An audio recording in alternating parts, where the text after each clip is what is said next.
What happened in your worst job interview?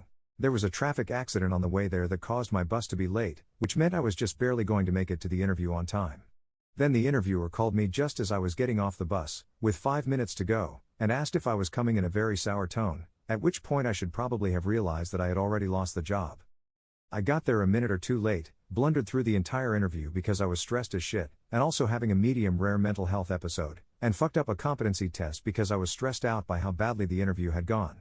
They called a week later and said, "You probably already know that you didn't get the job." The lady interviewing me got mad when I asked for a salary that was literally in the salary range on the job posting. I ended the interview on the spot and walked out. Reading these, mine is pretty tame, but here it goes. I had an interview for a sales position at a life insurance company. I show up and it's actually a group interview, huge red flag there.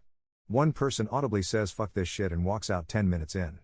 I want to do the same, but I'm polite, so I stick it out and then leave at the end without saying anything. 2 days later they call back and ask me if I want to come in for an interview. I assume they mean a follow-up interview, and I decline and say I wasn't interested.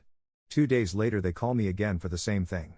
Eventually I realize they aren't asking me back for a second interview. They are so disorganized and their turnover is so high that they don't realize they are calling the same people over and over again. This goes on every couple of days for 2 weeks before the calls finally stop.